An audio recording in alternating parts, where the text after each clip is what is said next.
Gracias al Señor que nos concede estar reunidos y compartir la palabra del Señor.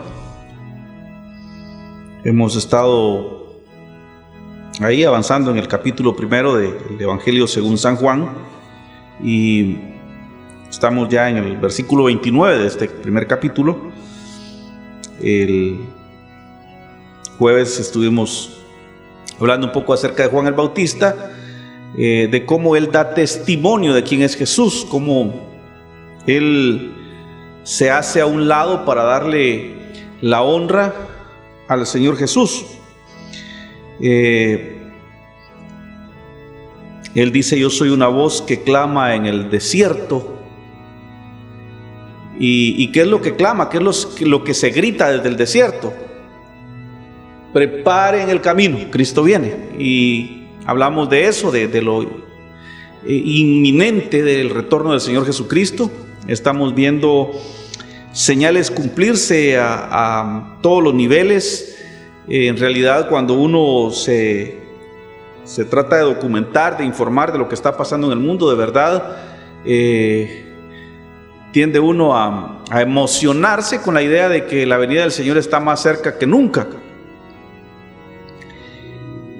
Vienen tiempos difíciles, vienen tiempos de angustia, de persecución, pero a su vez esto acelera el momento en el que el Señor Jesús vuelve por su iglesia.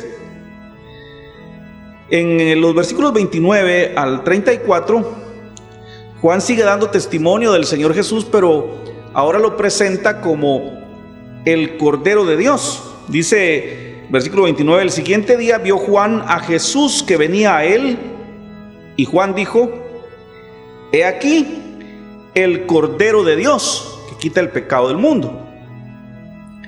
Y eso del Cordero de Dios es la manifestación, es el cumplimiento profético de la salvación.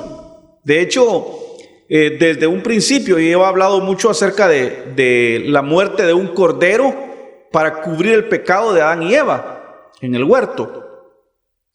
Cómo Dios sacrifica un cordero y viste a Adán y Eva con las pieles del cordero. Y esta era ya un simbolismo de cómo en la sangre de Cristo, la muerte de Cristo Jesús, cubre nuestros pecados. En Adán y Eva pues es una cobertura física, pero en el caso nuestro, en lo espiritual, somos cubiertos por la sangre del Cordero de Dios. Luego vemos allá en Egipto al pueblo de Israel cómo son esclavos en Egipto, y suceden 9 plagas, y ninguna de estas plagas, castigos de Dios sobre el faraón, fueron suficientes para que Faraón los dejara ir, les hiciera libres. Fueron libres hasta que un cordero muere por cada familia, y Dios les manda matar un cordero y con la sangre pintar los dinteles de las puertas, señalando así que aquella casa estaba cubierta por la sangre del cordero, y el ángel de la muerte no tocara a los primogénitos de aquella casa. Luego, cuando Dios demanda del pueblo ofrendas, las ofrendas que se le daban a Dios, y es que aquí présteme atención porque a veces la palabra ofrenda se nos sale del canasto.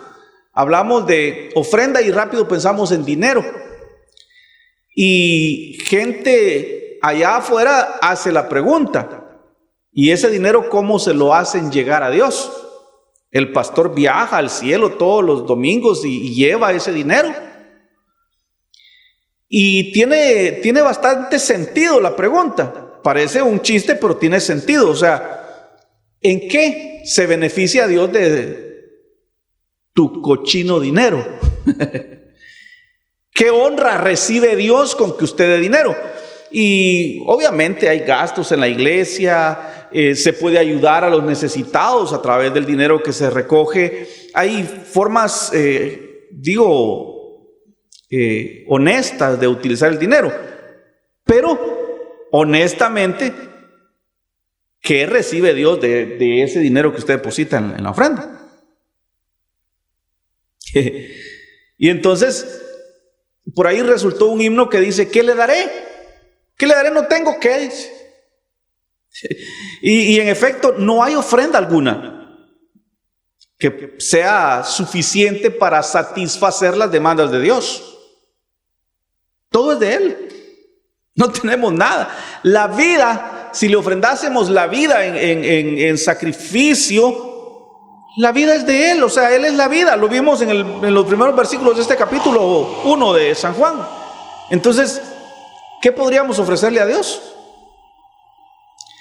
Entonces, cuando Dios les demandó ofrendas al pueblo de Israel, les dijo que mataran un cordero, que le quitaran la grosura, la grasa, y la quemaran en el fuego, y que ese humo que subía al cielo con olor a mantequita era olor agradable delante de Dios.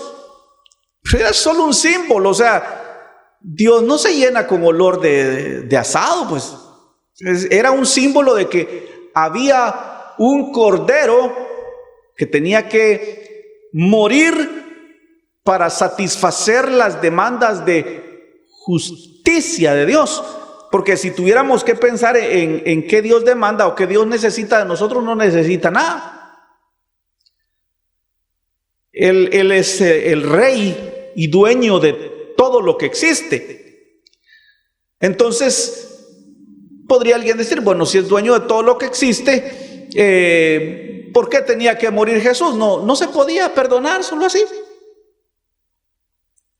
Una pregunta fuera del entendimiento de quién es Dios.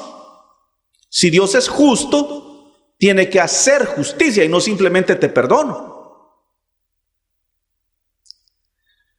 ¿Qué pasaría si Dios simplemente perdona? Entonces dejaría a Dios de ser justo. Y si Dios deja de ser justo, creo que todo el universo colapsa. No sería Dios justo, no sería Dios santo tampoco, ni merecería nuestro respeto, ni nuestra adoración, porque sería otro pelecueca igual que nosotros. Hace unos años veneraban a Santa Telma Aldana porque era la fiscal general del Ministerio Público. Resulta que hoy tiene más de 20 demandas en su contra de todos los robos que hizo. Entonces, ¿dónde está su justicia?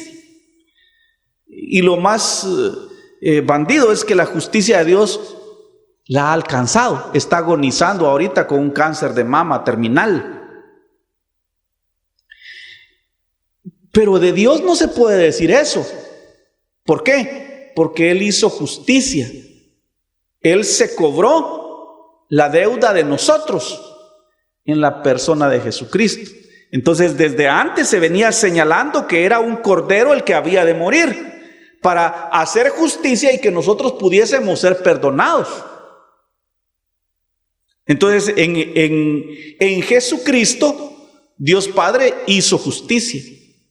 Dice que cuando Jesús estaba agonizando, hubo tinieblas en la tierra desde la hora tercera hasta la hora novena, algo así como desde las 3 de la tarde a las 6 de la tarde. No resplandeció el sol, se oscureció la tierra. Y algunos teólogos, pensadores, aseguran que es porque Dios ocultó su mirada, le dio la espalda al que estaba muriendo en el Calvario. ¿Y qué es lo que nosotros merecíamos? Que nos diera la espalda, ¿no? Jesús llevó en su cuerpo el castigo de todos nosotros, de tal manera que ahora nadie puede decir, pero ¿por qué Dios te perdonó a este y a aquel no?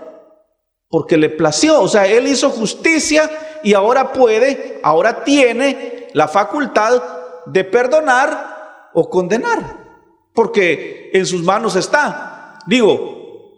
Pagó el precio y si Él quiere se las cobra a usted todavía, y si no, lo cubre con la sangre de su Hijo. Y si Él quiere, porque allá afuera en el evangelio pentecostal de buenas obras le dicen a uno que uno escoge a Dios. Acepte a Jesucristo, el inmundo, el sucio, aceptando al bueno.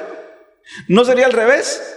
¿No sería que Dios tenga que aceptar al pecador y decir, bueno, va, pues te perdono?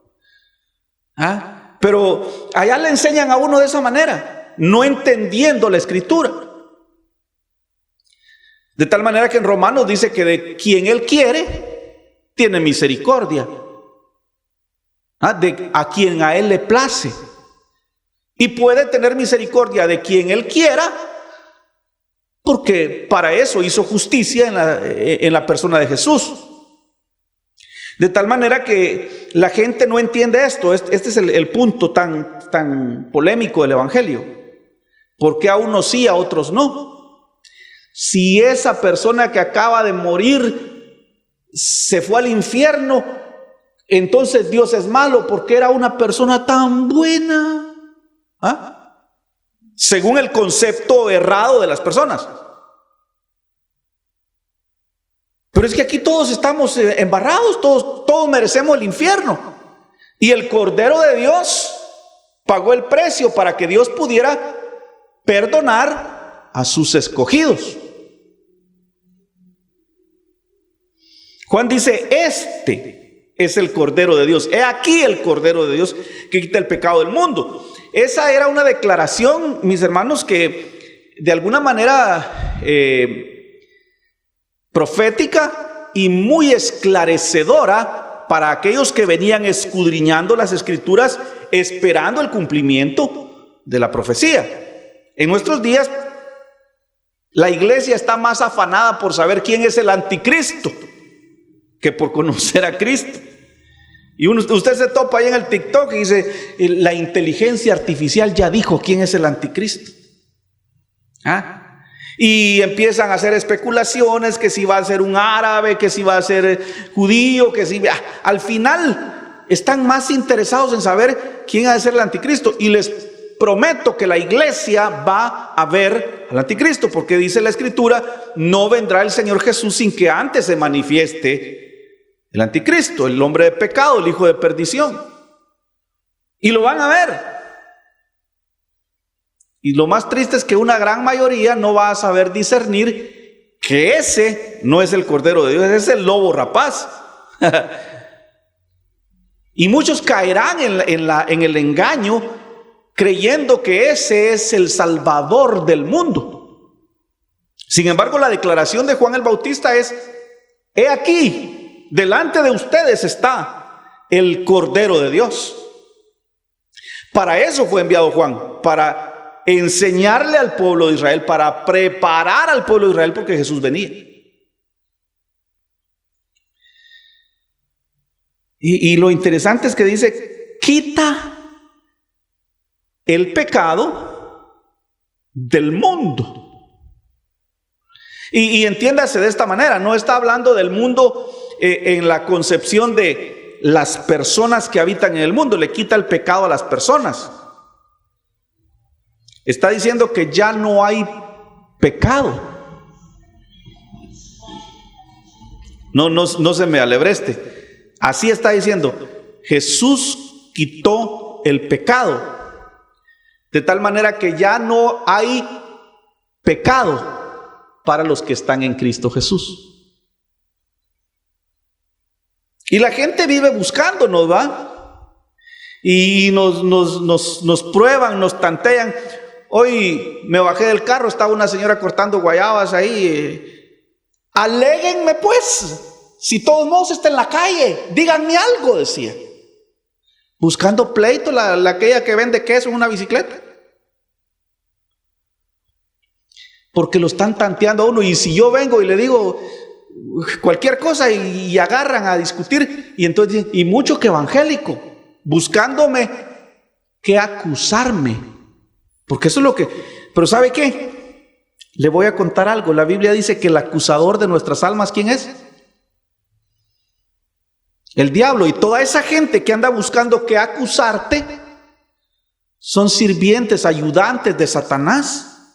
Es lo que son.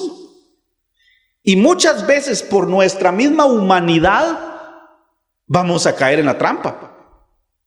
Y les vamos a contestar. Y van a decir, y mira, ay no, que allá, ¿qué vas a hacer al culto vos, Tulio, Teo?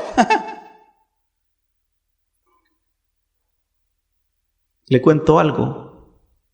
Ya no existe pecado que pueda contra nosotros. Ya ninguna condenación hay para los que están en Cristo. El Cordero de Dios quitó el pecado en el contexto en el que estamos, en el mundo en el que estamos. Ya no hay pecado para los que están en Cristo Jesús. Él quitó el pecado de ese contexto, de ese ambiente en el que nosotros hoy estamos. Entonces, ¿de qué nos puede acusar Satanás?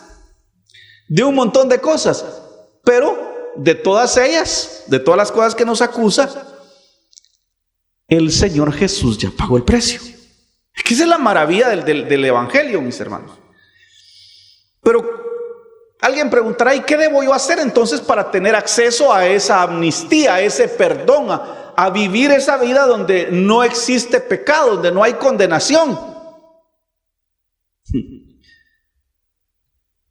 Para que todo aquel que en Él cree no se pierda, tenga vida eterna. Preguntó el carcelero de Filipos, ¿qué debo yo hacer para ser salvo? Y le dijeron, cree en el Señor Jesucristo. Yo creo en el Señorcito lindo, y se persinan en el Señorcito Esquipula. No, por favor, cuando dice creer en Cristo es tener la plena seguridad de que soy salvo por Él. Cuando usted lo duda, todo lo que es de duda, ¿qué dice? Procede de pecado. Entonces cuando, ¿será que yo soy salvo? Usted está en pecado. Sencillamente usted no ha recibido ese perdón que es en el Cordero de Dios. Entonces nosotros no estamos luchando para salvarnos. Nosotros somos salvos porque Él pagó el precio. Y esto que estoy explicando, y ojalá usted me lo entienda, no es nada difícil, no es nada del otro mundo. Pero para la mente carnal, para la mente humana, es un enredijo, es una cosa así tan incomprensible. Yo le decía a Maritza justamente el domingo que fuimos a dejar a Brenda por ahí a su casa, que la más grande tentación que Satanás nos pone todos los días es la tentación de justificarnos por nuestras obras. Y cuando vemos las cosas que están pasando y todo, hay que estar a cuentas con el Señor, le dicen a uno, ¿y qué es lo que uno piensa? Dejar de hacer lo malo y empezar a hacer lo bueno, pedir perdón por mis pecados. Hombre, yo estoy a cuentas con Dios porque mi deuda la pagaron en la cruz del Calvario. ¿Me entiende lo que estoy diciendo? Usted ya está a cuentas con Dios. ¿Lo entiende? ¿Lo puede recibir? ¿Lo cree usted? Que usted está a cuentas con Dios, que ya la deuda está pagada. Porque Él es el Cordero de Dios que quitó el pecado. O sea, lo que Juan dijo, mis hermanos, es la más grande, más explosiva noticia que puede haber. Vimos en lo que estamos estudiando de Colosenses los días domingos, Él, Jesús, dice, es nuestra paz con Dios. Ya estamos en paz con Dios. Dios no está enojado contigo. Y le dicen, pórtese bien para que Dios lo bendiga. Hombre, nosotros ya fuimos benditos en Cristo Jesús. A veces Dios nos da y a veces Dios nos quita. En lo material, en lo físico, en lo económico. Y la gente asocia, Dios se lo quitó porque ¿para qué no se afirma en el Evangelio? Mire los narcos, mire los políticos, mire toda esa gente mala, tienen dinero y no significa que Dios esté contento con ellos. Nuestra bendición, nuestra riqueza es que estamos en paz con Dios. que ya no hay deuda, que el Cordero de Dios fue sacrificado por nosotros.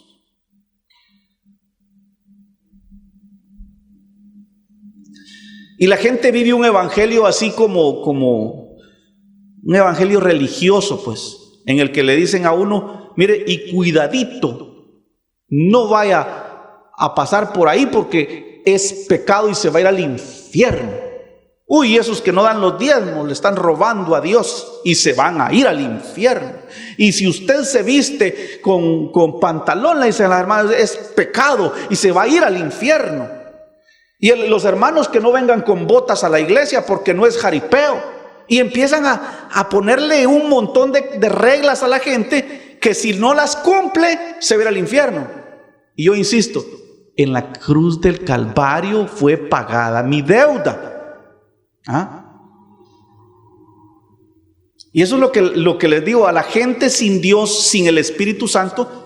Les cuesta entender esto. Es más, les es imposible entenderlo. Y si acaso lo entienden así matemáticamente en su cabeza, no desciende a su corazón con la fe de poder creer que soy salvo por la sangre que el Señor Jesús derramó. Y cuando le preguntan, ¿y usted qué tantea? ¿Usted es salvo? Haciendo la lucha estamos. ¿Cuál lucha? Si la batalla que había que librarse se libró en la cruz del Calvario. Yo insisto, la sangre de Cristo es suficiente para salvarte. Y lo que tú puedas añadirle no aporta nada. Al contrario, dice la carta a los Hebreos, que cuando tú piensas añadirle, no hay más sacrificio por el pecado. O te acoges a la amnistía ofrecida por la sangre de Cristo, o lo que te queda es una horrible expectación de juicio, de hervor de fuego, dice. Entonces, ¿qué quieres? ¿Acogerte al sacrificio de Cristo o pagar con tu cuero en el infierno? Y dice así, que cuando tú tratas de añadirle, de aportarle a tu salvación, entonces dice que tienes por inmunda la sangre del pacto y has pisoteado al Cordero de Dios. Porque su sacrificio es magnánimo, o sea, es lo último. Él pagó una deuda más que multimillonaria y tú llegas con 3 centavos chojosos, que es lo que uno puede ofrecer. Tus justicias no son más que 3 centavos chojosos ante esa deuda millonaria que el Señor Jesús pagó en la cruz del Calvario. Por eso a mí me conmueve cuando Juan ve a Jesús, expresa esta declaración. Dice, he aquí delante de ustedes el Cordero de Dios que quita el pecado del mundo. Este es aquel de quien yo dije, después de mí viene un varón, el cual es antes de mí, porque era primero que yo. Pero si Juan nació primero, sí, pero en el principio él era el Verbo. El Verbo era Dios, y el Verbo era con Dios, y todas las cosas por él fueron hechas. Y nada de lo que ha sido hecho sin él hubiera sido hecho. Todas las cosas por él subsisten. En el principio Jesús era la luz, y la luz era la vida de los hombres. Entonces Juan dice, este es del que yo les hablé, que vendría después de mí, aunque él es primero que yo. Esto de alguna manera denota la eternidad del Señor Jesús, y cuando a un judío se le habla del eterno, automáticamente asume que se está hablando de Jehová Dios. Y entonces cuando Juan dice, este es antes que yo, está diciendo, este es Dios manifestado en forma humana. Y yo no le conocía, dice, mas para que fuese manifestado a Israel, para esto vine yo, bautizando con agua. ¿Para qué vino Juan? Para que fuera manifestado a Israel. Entonces este testimonio de Juan, ese ministerio de Juan, era manifestarles, presentarles al pueblo de Israel la persona bendita de Jesucristo. Hoy nosotros tenemos esa misión, presentarles a Jesucristo a las personas que aún no le conocen. También dio Juan testimonio diciendo: vi al Espíritu que descendía del cielo como paloma y permaneció sobre él. Y yo no le conocía, pero el que me envió a bautizar con agua, aquel me dijo: sobre quien veas descender al Espíritu que permanece sobre él, ese es el que bautiza con el Espíritu Santo. Y yo le vi y he dado testimonio de que este es el Hijo de Dios. Y entonces tenemos nosotros el testimonio de Juan en virtud de lo que Juan vio cuando vio a Jesús. Vio descender al Espíritu. No, el Espíritu Santo no es una paloma. Por favor, yo quiero aclarar esto. Vi descender al Espíritu como paloma. O sea, él vio el bólido, él vio la luz, él vio aquel movimiento como una paloma que venía, pero no era una paloma. Ni tampoco, mis hermanos, en los logotipos de las iglesias presentan al Espíritu Santo una paloma. El Espíritu Santo no es una paloma, el Espíritu Santo es Dios. Juan el teólogo en Apocalipsis usa las comparaciones y habla, por ejemplo, de langostas que vuelan por los aires y hacen un enorme ruido como estruendo de caballos. Y algunos de los intérpretes dicen que Juan lo que vio fueron helicópteros en las guerras del futuro.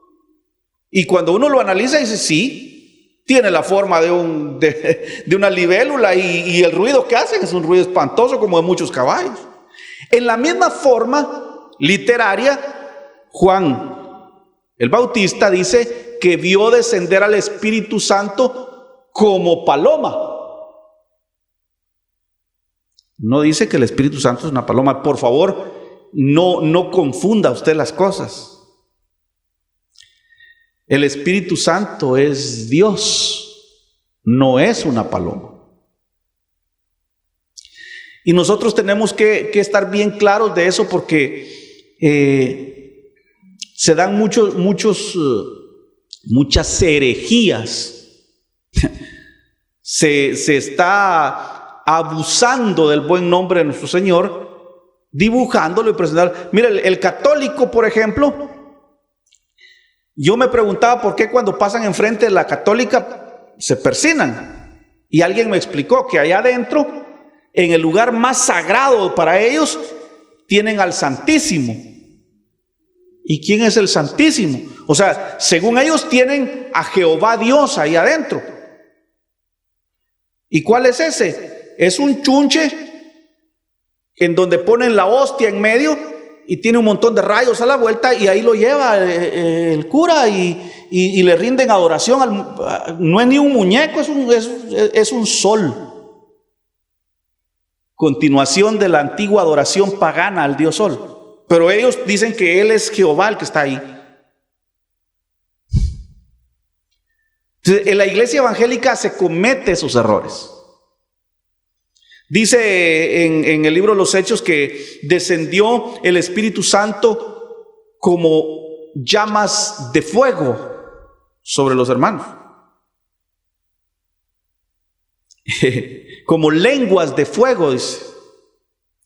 Y entonces cuando dice que como lenguas de fuego, entonces la gente piensa que la gente hablaba en lenguas.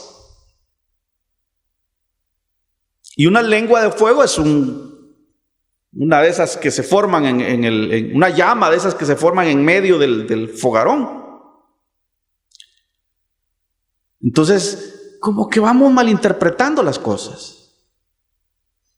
¿Hablaron en lengua los hermanos en el Pentecostés? Sí hablaron en lenguas. pero no dijeron ribisaya, remequendo. Hablaron en lenguas inteligibles, tanto que dice que los que estaban allí, que eran de otros idiomas, entendieron la predicación de los apóstoles. Ahora uno no sabe qué es lo que están diciendo en esas sus jerigonzas.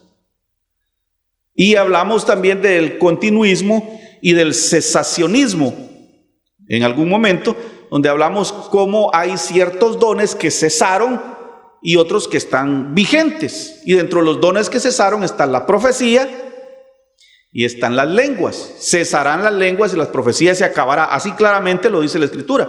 Cuando venga lo perfecto, y lo perfecto llegó cuando nos fue entregada la Biblia. Entonces ya no es necesario que alguien venga y me profetice. Hoy da risa cuando usted encuentra en el TikTok aquellas viejas ahí con un trapo amarrado en la cabeza y no es y dicen el Señor me mostró en visión esta noche la segunda venida de Cristo. Yo vi los ángeles que descendían, y empiezan a contar, arrepiéntanse, hermanos. ¿Quiere predicar el evangelio? Estudie la Biblia y predique la Biblia, no me venga a contar fumadas. No, hombre, si es que los marihuanos miran cosas más bonitas todavía. Predique la Biblia. Esta es la profecía más perfecta. Entonces, todo esto viene del hecho de que se ha confundido y se piensa que el Espíritu Santo es una paloma. Lo dibujan como forma de paloma. Sueltan en medio de los cultos una paloma. Y de repente les deja caer un premio ahí a algunos de los hermanos, pero es parte de la ignorancia de no entender que Dios es espíritu. Y como espíritu no tiene forma. Juan vio aquella luz que descendía del cielo y posó sobre el Señor Jesús, y él no pudo describirlo de otra forma, sino que dijo como paloma. Ahí pasó uno en una moto hecha pistola, dicen otros. No, hombre, no es una pistola. Es que iba rápido. ¿Me entiende? Juan dijo como paloma, en su manera de explicar lo que él vio. Y dice Juan que eso Dios se lo había dicho a él. Cuando veas descender el Espíritu Santo sobre alguien, ese es. Y para eso he venido yo, dice Juan, para darle testimonio a los judíos que este es el Cordero de Dios. Y yo lo vi y doy testimonio que este es el Hijo de Dios, el Cordero de Dios que quita el pecado del mundo. Padre bendito, te damos gracias por esta porción de la Escritura, por el tiempo que nos ha permitido para considerarla. Yo espero, Señor, que poco a poco nos vayas dando el conocimiento y vayamos ahondando en tu palabra para que no seamos presa del engaño, sino que tu palabra, Señor, sea parte de nosotros mismos, se haga carne, se haga vida en nosotros, se haga rema en nosotros. Padre, te lo ruego para gloria de tu nombre, y que al volver a nuestros hogares, Señor, nos des el volver en paz y tener un buen descanso esta noche, en el nombre de Jesús. Amén.